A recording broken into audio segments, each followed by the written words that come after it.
Sir నమస్కారం sir. నమస్తే అండి.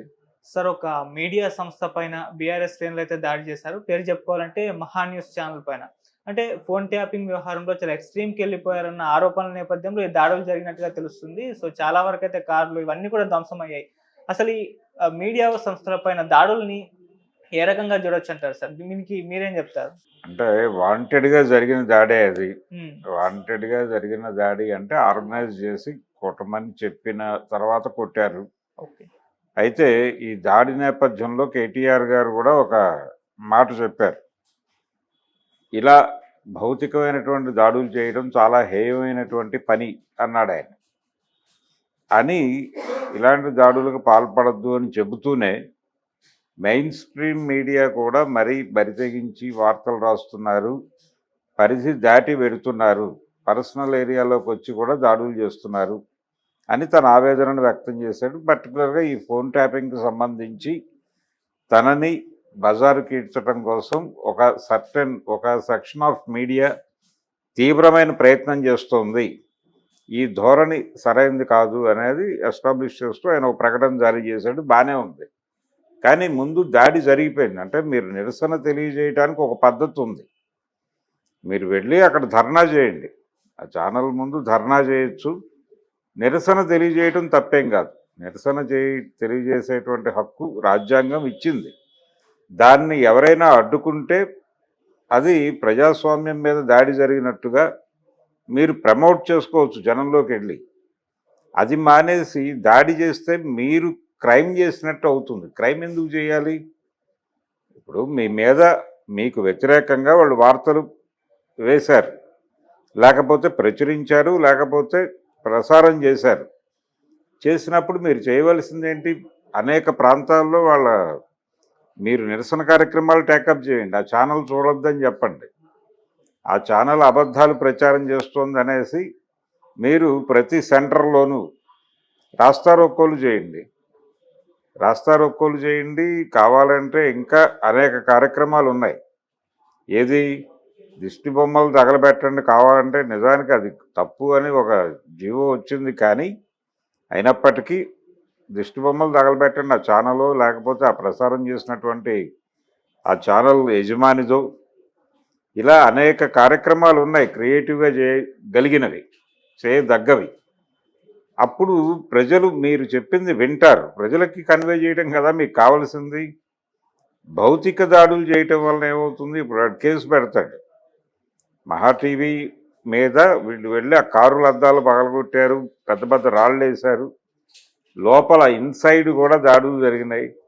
కొంతమంది మీద భౌతిక దాడి జరిగింది. ఒక వ్యక్తి చెయ్యేదో చూపించాడు ఆయన, మహావంశీ గారు చూపించారు. అక్కడేదో గాయమైంది. తర్వాత అజిత్ గారిని ఏదో కర్రతో అదిలించే ప్రయత్నం చేశారు అనేది ఒక ఆరోపణ. ఇది ఒక కేసు ఫైల్ అవుతుంది. కేసు ఫైల్ చేస్తానన్నాడు ఆయన. ఆల్రెడీ పోలీసులు వచ్చారు అక్కడికి. ఇది కాదు, మీరు కేసు పెట్టించుకోవడం కాదు కదా మీరు చేయాల్సింది. మీకు జరిగిన అన్యాయాన్ని, మీడియా చేస్తున్నటువంటి దుర్మార్గాన్ని ఎండగడుతూ మీరు అనేక కార్యక్రమాలు చేయండి. ఆ కార్యక్రమాలు చేయకుండా ఇలాంటి కార్యక్రమాలు చేయటం అనేది కరెక్ట్ కాదు, అది ఇబ్బందికరం.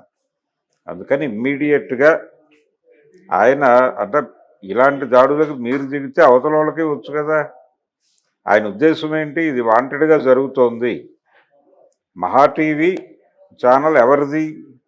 ఎవరు వెన్నుదన్నుగా ఉండి నడిపిస్తున్నారు అనేది కొత్తగా ప్రపంచానికి చెప్పక్కర్లేదు. ఏ రాజకీయ పార్టీకి చెందిన భావజాలాన్ని వారు ప్రసారం చేస్తున్నారు, ఆ పార్టీ తాలూకా ఇన్ఫ్లుయెన్స్ ఖచ్చితంగా ఛానల్ మీద ఉంది అనే విషయం ప్రపంచానికి తెలుసు. ఆయన చంద్రబాబు నాయుడిని తరచూ టార్గెట్ చేస్తుంటాడు కేటీఆర్. ఈ టార్గెట్ చేయటం అనేటువంటి కార్యక్రమంలో ఇప్పుడు ఏబిఎన్ ఛానల్ ఎవరికి వత్తాసుగా నిలబడుతుందో అందరికీ తెలుసు. బీఆర్ఎస్ వర్సెస్ టీడీపీ యుద్ధం కింద దీన్ని మార్చేటువంటి ప్రయత్నం ఒకటి జరుగుతోంది. ఈ ప్రయత్నం అవతల వాళ్ళు చేస్తున్నారు. ఆల్రెడీ ఆ కార్యక్రమం ఏబిఎన్ నుంచి, మహా టీవీ నుంచి జరుగుతున్నప్పుడు మీరెందుకు దాన్ని నిజమని నిర్ధారించాలి? మీరు వెళ్ళి దాడి చేసి. ఇలాంటి దాడి సహేతుకం కాదు. మేము పొలిటికల్ క్రిటిసిజం పెడతాం ఎవరి మీద అయినా సరే. చంద్రబాబు నాయుడు మీదన్నా పెడతాం, మహావంశీ మీదైనా పెడతాం, ఎవరి మీదైనా పెడతాం. పొలిటికల్ క్రిటిసిజం పెట్టే హక్కు మాకు ఉంది అని మీరు నిలబడాలి కదా మీ ఆర్గ్యుమెంట్ మీద. ఈ దాడులు చేయటం వలన వాళ్ళకు ఒక రకంగా ఊతం ఇస్తున్నాడు ఈయన కేటీఆర్. అది మానేయాలి. అంటే ఆయనకు తెలిసి జరిగిందా, తెలియక జరిగిందనే చెప్తారు. కానీ జరిగిన దానికి ఇమ్మీడియట్గా తను సారీ చెప్పాలి. సారీ చెప్పేసి ఇది మాకు తెలిసి జరగలేదు, తెలిసి జరిగినప్పటికీ తెలిసి జరగలేదనే ఏదో ప్రకటన రావాలి ముందు. ఇచ్చేసి అది పార్టీ వైపు నుంచి రావాలి.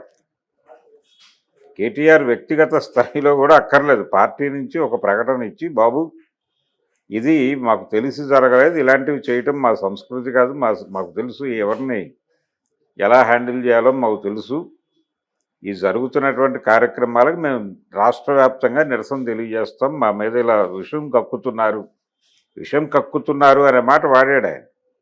ఆ విషం కక్కటానికి మేము రాష్ట్ర వ్యాప్తంగా నిరసన తెలియజేస్తున్నాము అని నిరసన కార్యక్రమాలకు పిలుపునివ్వండి. ప్రతి కలెక్టరేట్లోనూ వెళ్ళి అక్కడ మెమరాండాలు ఇవ్వటాలు ఇలాంటివి చేయండి. అలాగే పబ్లిక్ ప్లేసెస్లో మీటింగులు పెట్టండి, స్ట్రీట్ మీటింగ్స్ పెట్టి మహా టీవీ చూడొద్దని చెప్పండి, ఎక్స్పోజ్ చేయండి. వాళ్ళు చేస్తున్న దుర్మార్గాన్ని మీరు ఎక్స్పోజ్ చేయండి, తప్పేం లేదు దానిలో. కానీ ఫిజికల్ దాడులు చేసేసరికి క్రైమ్ అవుతుంది. అది ఎవరు చేసినా అంతే. ఒకటి, నిరసన తెలియజేయటానికి వెళ్ళినప్పుడు నిరసన మాత్రమే తెలియజేయాలి. మీరు క్రిమినల్గా మారద్దు. ఈ క్రిమినల్గా మారటం అనేది ప్రమాదకరం. ఈ ధోరణి ప్రమాదకరం. మీరు ఈ రోజున చేశారు, రేపు పొద్దున వాళ్ళు చేస్తారు. మీరు అధికారంలో ఉన్నప్పుడు మీకోసం ఇంకెవరి మీదో దాడి చేసినప్పుడు మీ పరిస్థితి ఏమిటి? మీరు కార్నర్ అవుతారుగా. అందుకని ఈ కల్చర్ని ప్రమోట్ చేయటం అనేది ఎవరికైనా తప్పే. కాబట్టి ఆ కల్చర్ని ప్రమోట్ చేయకుండా కొంచెం సభ్యతతో ప్రవర్తిస్తే మంచిది okay BRS party. Okay sir. Sir అక్కడే హీరో సుహాస్ గారు కూడా ఉన్నారు. ఆ గొడవ జరిగింది, ఆయన కారు కూడా ధ్వంసమైనట్టుగా కూడా తెలుస్తుంది సార్. అందరి కార్లు ధ్వంసమైన అక్కడ బయట పార్క్ చేసినటువంటి కార్లు ఇప్పుడు పరిస్థితి ఎలా తయారవుతుందంటే, ఆ బయట ఉన్నటువంటి అన్ని కార్ల అద్దాలు పగలగొట్టారు. ఓకే. సో ఆ కారు రిపేర్ చేసి ఇవ్వాల్సినటువంటి బాధ్యత వాళ్ళది. ఛానల్ వాళ్ళు తీసుకోవాలి ఒకటి. రెండోది, ఈ రకమైనటువంటి అటాక్స్ జరగటం మొదలు పెడితే కారు అలా ఓపెన్గా పెట్టరు ఎవరు. నిజానికి పార్కింగ్ ఉంది దానికి సల్లార్ పార్కింగ్ కలదు ఆ ఆఫీస్కి. ఆ సల్లార్ పార్కింగ్లో ప్రొటెక్ట్ చేసుకొని అక్కడ ఏదైనా సెక్యూరిటీ ఏర్పాటు చేసుకుని పెట్టాలంటే ఏం జరగదు అనే ఉద్దేశంతో ఇది పైన ఓపెన్ పార్కింగ్ను కూడా వాడుతున్నారు వాళ్ళు. కానీ ఇది జరిగింది. ఇది రిపీట్ అయ్యే అవకాశం ఉంది. అంటే ఇది ఒక ట్రెడిషన్గా మారితే ఎవరికి భద్రత ఉండదు. ఇప్పుడు వాళ్ళు లోపలికి వెళ్ళిపోయి న్యూస్ రూమ్లో దాకా వెళ్ళిపోయి దాడులు చేశారు అని చెప్తున్నాడు ఆయన. లోపల కొన్ని పగిలిపోయిన అద్దాలు అవన్నీ కనిపిస్తున్నాయి. లోపల విజువల్స్ కూడా బయటకు వచ్చినాయి కదా. ఒకవేళ స్టూడియోలో ఇన్ కేస్ ఎవరైనా గెస్ట్ ఉంటే వాళ్ళు ఏమిటిది ఇలా చేస్తున్నారు అని కనుక లేచి మాట్లాడితే ఈ వెళ్ళినటువంటి క్యాడరు అతను ఎవరు ఏమిటి అని చూడకుండా మమ్మల్ని కాదంటావా అని కొడితే ఏమిటి పరిస్థితి? ఒక మూడ్లో వెళ్ళినప్పుడు విచక్షణ ఉండదు. విచక్షణ అనేటువంటి నరం పనిచేయకుండా ఉన్నప్పుడే ఇలాంటి దాడులు జరుగుతాయి. ఈ దాడులు వీళ్ళ ఇమేజ్ని డ్యామేజ్ చేస్తాయి. అది తెచ్చుకోకూడదు. మీరు గౌరవప్రదంగా ప్రజాస్వామిక పద్ధతుల్లో చేయండి. వాళ్ళు చేసింది తప్పే, దాన్ని ఎవరు కాదంటలేదు. మీ పర్సనల్ స్పేస్లోకి వచ్చి వాళ్ళు గనక రాసుంటే, రాయటం జరుగుతోంది, నేను రాయట్లేదని నేను అంటలేదు.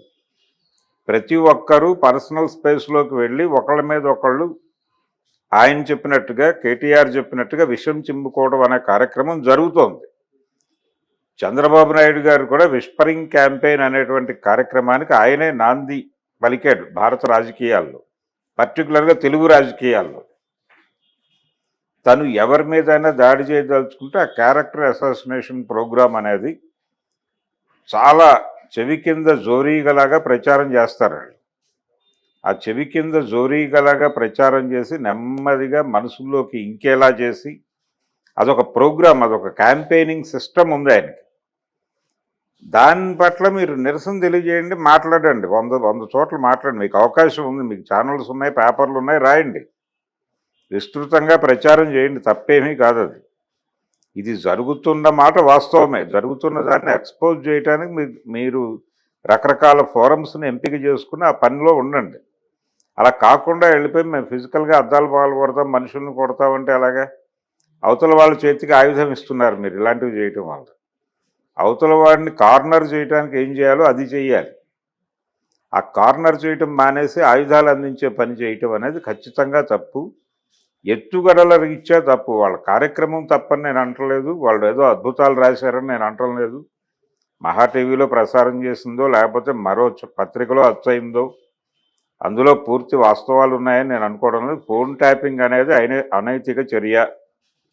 ఈ ఫోన్ ట్యాపింగ్ అనేటువంటి కార్యక్రమం కేవలం ఇప్పుడు కేటీఆర్ అకౌంట్లో నడుస్తున్న ఫోన్ ట్యాపింగ్ మాత్రమే కాదు, చాలామంది ఫోన్లు ట్యాప్లోనే ఉన్నాయి. ఒకళ్ళు ఇద్దరు కాదు, రకరకాల రాజకీయ కార్యకర్తల ఫోన్లన్నీ ట్యాప్లో ఉన్నాయి. ఇదేదో బయటపడింది, నలుగురు పేర్లో 10 మంది పేర్లో, ఇద్దరు సినిమా యాక్టర్ల పేర్లో అవి పట్టుకుని హడావిడి చేస్తున్నారు. కానీ నిజంగానే సీరియస్గా ఫోన్ ట్యాపింగ్ వ్యవహారం మీద ఫైట్ చేసే ఉద్దేశం ఉంటే అసలు ఎవరెవరు ఫోన్లు ట్యాప్ అవుతున్నాయి, అసలు ఫోన్ ట్యాపింగ్ అనే కల్చర్ కరెక్టా కాదా అనేది చూడాలి. ఆ మధ్య ఒక సాఫ్ట్వేర్ తీసుకొచ్చి ఆ సాఫ్ట్వేర్ ద్వారా మొత్తం అందరి ఫోన్లు కంట్రోల్లో తీసుకునే ప్రయత్నం చేస్తోంది ప్రభుత్వం అని చెప్పి ఒక వార్త సర్క్యులేట్ అయింది. దాని మీద జాతీయ స్థాయిలో గొడవైంది. పెగాసస్ అనే పేరుతో సాఫ్ట్వేర్ పట్టుకొస్తున్నారు అని. అది కాదు, అసలు ప్రతి ఫోన్ నెంబర్తోనూ ఒక ఫోల్డర్ ఓపెన్ చేసి ఒక సూపర్ కంప్యూటర్లో దాని తాలూకా యాక్టివిటీస్ అన్నీ దానిలో డంప్ అయ్యి అవసరమైనప్పుడు దాన్ని పరిశీలించేటువంటి ఒక మెకానిజం ఏర్పాటయి ఉంది. ఇప్పుడు ఫోన్ ట్యాపింగ్ మీద మాట్లాడుకోవటం అంటే ఆ స్థాయిలో మాట్లాడగలిగితే మాట్లాడాలి, లేదంటే లేదు. ఇది జస్ట్ బీఆర్ఎస్ పార్టీని అన్పాపులర్ చేయటానికి దీన్ని వాడుకుంటున్నారు. ఈ వాడుకోవడం అనే కల్చర్ కరెక్ట్ కాదు. ఆ ఏరియాలో వాళ్ళు బీఆర్ఎస్ని టార్గెట్ చేస్తున్నారు, ఇబ్బంది పెడుతున్నారు. ఆ ఇబ్బంది పెడుతున్న దాన్ని ఎక్స్పోజ్ చేయటానికి మీరు కొన్ని ప్రయత్నాలు చేయండి. అది డెమోక్రటిక్గా ఉండాలి. డెమోక్రటిక్ ఏరియా దాటి మీరు ఓవర్ యాక్షన్ చేస్తే మీకే ఇబ్బంది. మిమ్మల్ని మీరు ఎక్స్పోజ్ చేసుకోవటం. అది క్యాడర్ని అటువైపు డ్రైవ్ చేయకండి, క్యాడర్ని కంట్రోల్లో ఉంచండి. ఎమోషనలైజ్ అంటే ఇది ఎలా ఉంటుందంటే, నువ్వు కొట్టే తర్వాత నేను ప్రకటన ఇస్తానన్న పద్ధతిలోనే ఉంటుంది. ముందు కొట్టేయండి, తర్వాత మనం సారీ చెప్దాం అని నడుస్తుంది. ఇది కరెక్ట్ కాదు. ఇది అంటే డ్యూయల్గా నడుస్తున్నారు మీరు అనేది ఎక్స్పోజ్ అవుతుంది. ప్రపంచం ఆల్రెడీ తెలుసు. అది దాడి జరిగిన మరుక్షణం ఈయన ప్రకటన వచ్చింది, భౌతిక దాడులు హేయమైనవి అని. అక్కడ భౌతిక దాడి జరిగిన పావు గంటలో ఈయన ప్రకటన వచ్చింది. ఎవరు చేశారు, ఎందుకు మాట్లాడారు, ఈ ప్రకటన ఎప్పుడు వచ్చింది, దీనికి సంబంధించి ప్రపంచం అంతా కళ్ళు మూసుకుని పాలు తాగుతోంది అనుకుంటే తప్పది. కొంచెం పద్ధతిగా ఉండండి, ప్రజాస్వామికంగా వ్యవహరించండి. అవతలని కూడా ప్రజాస్వామికంగా వ్యవహరించమని అడగటానికి మీకు ఒక స్ట్రైచర్ ఉంటుంది. అప్పుడు ఆ స్ట్రైచర్ కోల్పోతున్నాడు ఇప్పుడు కేటీఆర్ గారు. ఓకే, అది తప్పు. అలాగే మీడియా మీద దాడులు అంటే ఇది యాక్చువల్గా మీడియా మీద దాడిలా కనిపిస్తోంది, కానీ మీడియా మీద దాడి అనేస్తున్నారు అందరూ, బాగానే ఉంది. కానీ ఇది పొలిటికల్ వారే. ఇది తెలుగుదేశం వర్సెస్ బీఆర్ఎస్గా నడుస్తున్నటువంటి సందర్భంగా కనిపిస్తోంది. కాబట్టి ఇప్పుడు తెలుగుదేశం పార్టీ భావజాలాన్ని భుజానేసుకుని ప్రజల్లోకి తీసుకెళ్తున్నటువంటి ఇతర ఛానల్స్ ఉన్నాయి. ఇందాక నేను చెప్పాను ఆల్రెడీ, ఏబిఎన్ ఉంది. ఆయన వెళ్ళి ఆల్రెడీ వాంగ్మూలం